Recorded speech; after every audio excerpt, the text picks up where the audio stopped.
Good afternoon. My name is Rotella Marcelia, and this is my post meeting report from my stress management support group that I facilitated this semester. The meeting took place on February 22nd, 2026, at 6:30 in the evening at Fort Polk Army Base in Fort Polk, Louisiana. The building was 660 in room number 103, which is a break room. The setting has table and chairs and a microwave. This setting created a casual, comfortable atmosphere. The meeting lasted about 40 minutes and had 3 participants. I served as the sole facilitator. The session was part of a stress management group that I proposed earlier this semester, and my role included planning the session, preparing activities, and guiding the discussion. The meeting followed my proposal closely with no major deviations. To begin the session, I used an icebreaker called Two Truths and a Lie. I chose this activity because Forsyth explained that early group interactions benefit from communication and reduces tension and accelerates cohesion. So, with only 3 participants, the activity helped establish rapport very quickly. It encouraged members to engage with one another. All of the members, we all worked in the same building, but we didn't work in the same department. It also helped shift the group dynamic from casual politeness to more intentional interactions. After the icebreaker, we transitioned into the reason for the meeting, which was I began by reviewing the group norms, which Foresight identifies as essential for regulating behavior and reducing uncertainty. Establishing the norms early helps set the expectations of confidentiality, respect, and shared participation. From there, I facilitated a discussion about personal stressors and coping strategies. The group initially displayed forming stage behaviors, such as being cautious of the participation, being very polite, and just hesitant to participate. But as the group progressed, excuse me, the members began responding directly to each other, communicating to each other, laughing and joking, and nodding their heads in agreement with what others were saying in relation to stress management and coping skills. Throughout the meeting, I used several leadership techniques that I found helpful in the reading, such as active listening, using open ended questions, linking, which is helping the members to recognize shared stressors, and it's strengthening the cohesion. I use summarizing, clarifying, paraphrasing, and gatekeeping.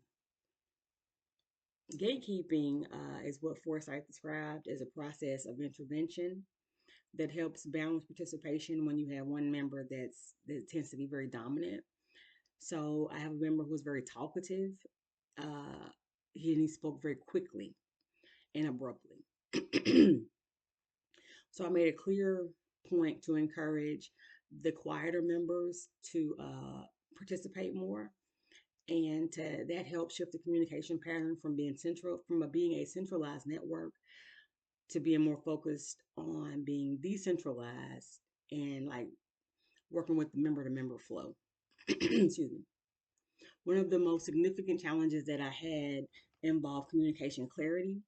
My participant that spoke very quickly, um, I had a participant that spoke very quick. One spoke very quickly, another one that had an aged voice, and another one who was Ecuadorian.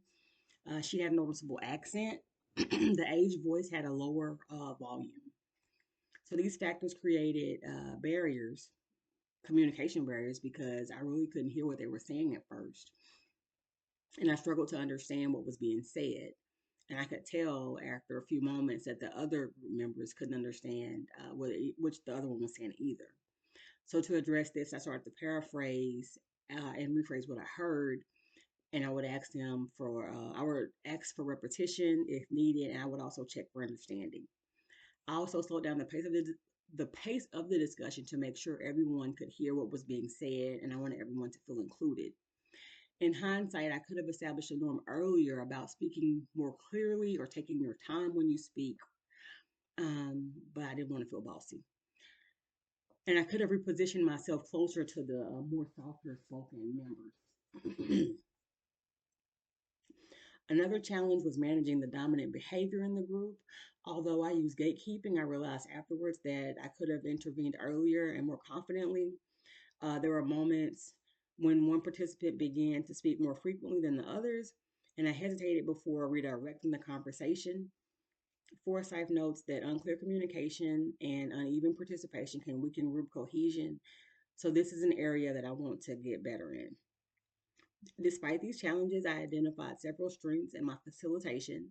One strength was my ability to create a supportive atmosphere. Foresight emphasizes that a leader's role in shaping the group's emotional environment, and I believe I succeeded in doing that by establishing a safe environment. The icebreaker helped reduce tension and build cohesion. My participants appeared comfortable in sharing their personal experiences. I also feel like I managed the task process balance more effectively.